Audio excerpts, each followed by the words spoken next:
저는 전자책, 블로그, 유튜브, 부동산 경매 교육까지 이런 것들을 많이 하고 있는데 이런 것들을 하면서 혹은 하기 위해서 공부하는 과정에서 정말 많은 책들을 읽었어요. 근데 여러분들이 조금 환상이 있으신 것 같더라고요. 자기 계발서나 재테크 관련 서적을 읽으면 인생이 바뀐다고요. 책 읽는다고 인생 안 바뀌어요. 인트로 보고 많이 놀라셨죠?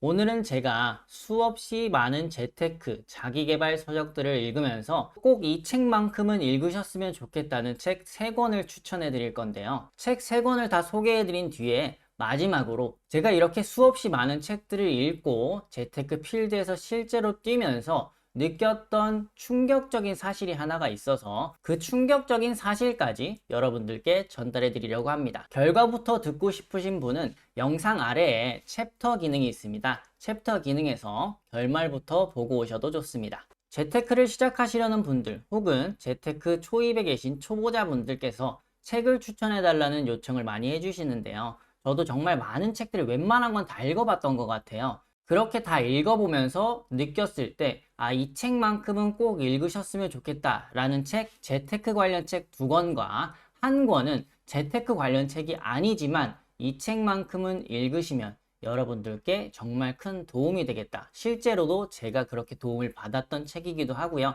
그 책을 마지막에 한 권 소개시켜 드리도록 하겠습니다. 자, 이제 탑3부터 소개해 드릴 건데요. 탑3는 여러분들이 정말 많이 들어보셨을 책입니다. 재테크 하시고 계신 분들, 그 누구를 잡고 물어봐도 안 읽으신 분들이 없을 거예요. 그만큼 유명하기도 하고 유익하기도 한 책이니까 재테크를 시작하시려는 분들 혹은 초보자분들께서는 꼭 읽어보시길 권해드리겠고요. 그 책의 이름은 바로 여러분들이 정말 많이 보셨을 부자 아빠, 가난한 아빠 시리즈가 되겠습니다. 이 책은 20년이 넘게 베스트셀러, 스테디셀러를 유지하면서 뭐든지 잘 팔리는 상품엔 그런 이유가 있죠. 꼭 한번 읽어보시길 바라겠고, 제가 이 책을 추천하는 이유, 베스트 내용까지 한번 소개시켜 드리도록 하겠습니다. 책의 모든 내용을 소개해 드릴 수는 없고, 제가 가장 감명 깊게 읽었던 부분을 소개해 드릴 건데요. 제가 부자 아빠, 가난한 아빠 책에서는 부자로 가는 길을 가로막는 장애물은 무엇인가를 다뤘던 부분을 꼽겠습니다. 저자는 장애물로 크게 5가지를 꼽았는데요. 첫 번째는 두려움, 두 번째는 냉소주의, 세 번째는 게으름, 네 번째는 나쁜 습관, 5번째는 오만함을 꼽았습니다. 이 5가지 장애물의 특성과 이 5가지 장애물을 극복하는 방법에 대해서 다루는 부분이 있으니까 이 부분은 꼭 읽고 넘어가셨으면 좋겠습니다. 자, 이제 벌써 2번째 책을 소개시켜 드릴 건데요. 첫 번째 책, 부자 아빠, 가난한 아빠의 한국판 버전이라고 제가 개인적으로 생각하는 책입니다. 이 책의 이름은, 이 책도 많이들 보셨을 거예요. 송 사무장님의 엑시트 책입니다. 이 엑시트 책은 송 사무장님이 한국판 부자 아빠, 가난한 아빠를 조금 노리고 쓰지 않았나라는 생각이 들 정도로 제 개인적인 느낌은 정말 비슷한 결의 책이다라고 느껴졌고요. 또한 이 책을 추천하는 가장 큰 이유는 부자 아빠, 가난한 아빠 책은 정말 유익하기도 하고 유명한 책이기도 하지만 저자가 미국인이에요. 그래서 우리 한국인의 정서와 한국의 경제 상황과는 조금 다른 측면이 없지 않아 있습니다. 그래서 기술적인 부분을 서술했을 때 그 기술적인 부분이 우리에게 바로 와닿지 않아요. 특히 우리처럼 재테크 초보들에게는요. 그렇기 때문에 이 책은 한국분이 쓰신 데다가 실제로 아직도 재테크 필드에서 뛰고 계시는 저자가 썼기 때문에 조금 더 믿음이 가기도 하고 그분의 경험을 책을 통해서 간접 경험을 할 수 있었다는 점이 가장 좋았다고 꼽겠습니다. 이 책에서도 가장 감명 깊게 읽었던 부분을 소개해 드릴 건데요. 이 책에서 가장 제가 감명 깊게 읽었던 부분은 진짜 전문가를 따라가라 라는 부분을 꼽겠습니다. 이 부분은 진짜 전문가가 누구인지, 내가 재테크가 어려운 이유가 뭘까? 라고 생각해 보신 분들이 계실 거예요. 재테크가 어려운 이유는 첫 번째로는 일단 외롭습니다. 남들이 잘 가지 않는 길을 내가 혼자서 개척해 나가야 하기 때문에 누군가 나보다 앞서 나간 사람의 선배의 발자취를 보고 그나마 따라가는 수밖에 없는데요. 그 따라가는 선배가 흔히 말하는 하는 척만 했던 사람이거나 혹은 잘못된 길로 빠졌던 사람이라면 그 사람은 따라가면 안 되겠죠. 그 사람을 따라갔다간 그 사람처럼 실패할 테니까요. 그렇기 때문에 내가 따라가야 하는 선배, 즉 전문가는 정말 제대로 된 사람이어야 하는데요.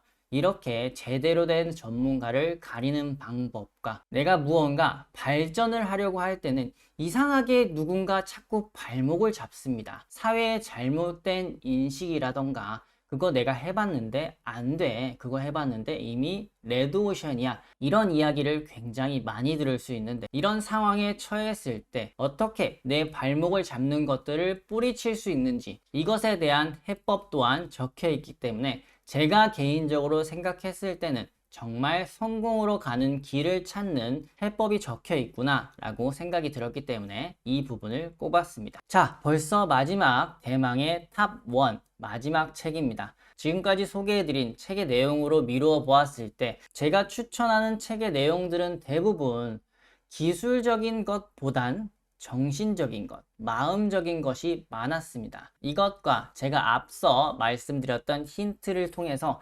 눈치채신 분들도 계실 텐데요. 마지막 책은 재테크와 전혀 관련이 없는 책입니다. 이 책은 제가 정말 마음적으로 힘들 때 도움을 받았던 책인데요. 이 책의 이름부터 먼저 소개해드리고 가겠습니다. 이 책은 모든 삶은 흐른다 라는 책입니다. 이 해당 책은 사실 철학책이에요. 철학책이라서 있어 보이려고 소개해드리는 게 절대로 아니고요. 이 책을 소개해드리는 정말 중요한 이유가 있습니다. 사실은 제가 재테크를 진행하면서 약 3년간 뒤를 돌아보지 않고 열심히 달려왔던 때가 있었어요. 예전의 이야기죠. 그때의 얘기를 잠깐 들려드릴게요. 제가 그때 정말 힘들었었거든요. 제 몸을 돌보기는커녕 제 마음적인 부분도 전혀 돌보지 않고 앞만 보고 달려가던 시기였으니까요. 내 인생을 바꿔보기 위한 그 의욕만 앞섰지 아직 나를 돌보는 그런 능력은 없었던 것 같아요. 그래서일까 하루하루 버텨내기 바빴고 그렇게 버텨낸 하루하루가 쌓여서 이렇게 살아서 뭐하나 그냥 편하게 살지 진짜 힘들다 라는 생각밖에 머릿속엔 없었던 것 같아요.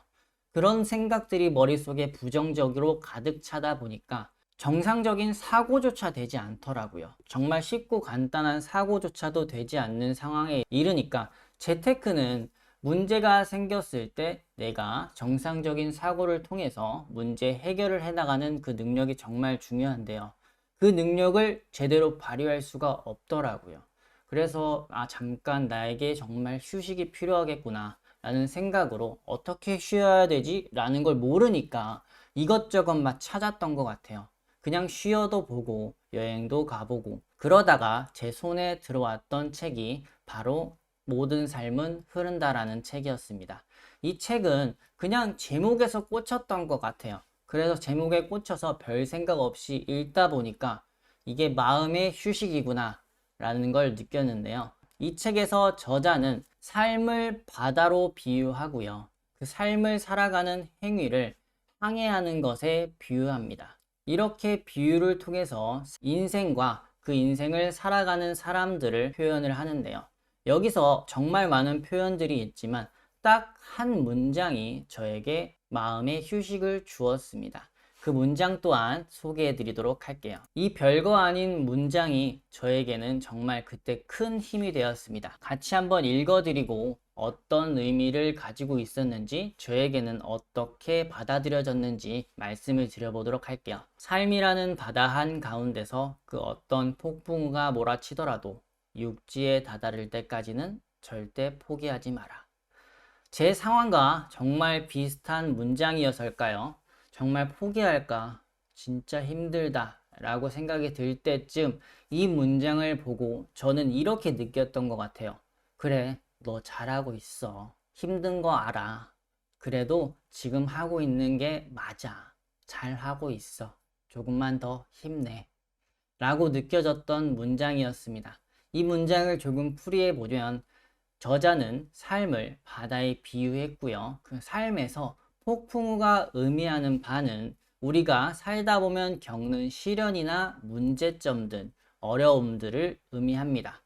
그리고 육지라고 하는 것은 제가 받아들이기에는 그 다음 성과 혹은 아주 작은 결과라고 느껴졌습니다. 그 결과가 나온 뒤에 생각해도 늦지 않다. 그 전에 포기하면 바다 위에 떠다니는 것밖에는 결과가 나오지 않는다. 바다 위에 떠다니는 결과는 바다가 흐르는 대로, 즉 인생이 흐르는 대로 살아가는 것을 의미한다 라고 느껴졌습니다. 이렇게 이 문장에서 제가 생각을 해봤죠. 그럼 다음 육지, 즉 작은 결과가 나오기 전까지 내가 중도 포기를 한다는 것은 내가 주도적인 삶을 살아가는 것이 아니라, 항해를 하는 것은 내가 주도적인 삶을 살아가는 것과 비유할 수 있잖아요. 주도적인 삶을 살아가는 것이 아니라 삶이 이끄는 대로, 인생이 그냥 흘러가는 대로 주도적이지 못하게 살아가는 결과밖에는 나오지 않는구나 라고 생각이 들었습니다. 그렇게 나에게 오히려 확인받는 결과가 나타났고, 그렇게 내가 하고 있는 지금 이 방향이 맞았구나, 내가 그때 결심했던 그 느낌이 맞았구나, 조금만 더 열심히 해보자, 그렇게 저는 다음 육지에 도착했고요. 그 육지에 도착하고 나니까 그 전에 느꼈던 그 어려웠던 마음은 별거 아니었더라고요. 내 마음에서 오는 힘듦이었더라고요. 그 힘듦을 잠깐 지나고 나니까 내가 이걸 왜 포기하려고 했지? 이렇게 좋은 걸 왜 포기하려고 했지? 라는 생각이 들더라고요. 이렇게 책들을 통해서 제가 여러분들께 드리고 싶은 말씀은요. 여러분, 재테크는 사실 하시는 분들은 공감하실 겁니다. 별거 없어요. 재테크 기술은요. 돈을 버는 방법은 다 거기서 거깁니다. 그 방법을 깨닫고 그 방법이 자동화가 되게 만들고 하는 그 기술은 배울 수 있는 곳들이 요새 너무 많아요. 강의를 들으셔도 되고요. 유튜브를 보셔도 되고요. 책을 보셔도 됩니다. 하지만 이 기술을 배우고 익숙해지고 난 다음이 중요한 거예요. 그 다음에는 여러분들이 그것을 꾸준히 하실 수 있어야 해요. 그 꾸준히 실천할 수 있지 못하면 결국에는 그 기술은 무용지물입니다. 그 기술은 아무 소용이 없어요. 마지막 결과부터 들으시러 오신 분들이 계실 겁니다. 결국에는 이 책들을 읽는 것이 중요한 게 아니라는 말입니다. 첫 번째로는요, 이 책들을 아무리 추천하고 말씀을 드려도요, 첫 번째로 안 읽습니다. 찔리시는 분들 계시죠? 안 읽습니다. 두 번째로는요, 읽기만 하는 경우가 너무 많습니다. 읽기만 하면 여러분의 인생은 절대로 바뀌지 않아요. 그냥 책 한 권 더 읽었을 뿐입니다. 누군가의 이야기를 한 번 더 들었을 뿐이에요. 그 이야기를 듣고 내가 실행하지 않는다면 결국에는 의미가 없는 거겠죠. 그리고 제가 수없이 많은 재테크, 자기계발 책들을 읽었다고 말씀을 드렸는데, 그 책들을 읽고 배우고 실제로 재테크 필드에서 뛰면서 느꼈던 단 한 가지 사실이 있습니다. 성공한 사람들과 재테크 자기계발 서적에서 이야기하는 단 한 가지 진실이 있습니다. 그 진실은 앞서 말씀드렸듯이 실행하라입니다. 실행하지 않으면 아무것도 나오는 결과는 없습니다. 책 한 권을 읽더라도요, 그 책 한 권에 적힌 단 한 가지라도 실행하시는 분이 결과의 달콤함을 느낄 수 있지만, 책만 읽고 혹은 책도 읽지 않고 인생이 바뀌길 바라는 사람들은 절대로 아무런 결과를 얻을 수 없다라는 것이 결론입니다.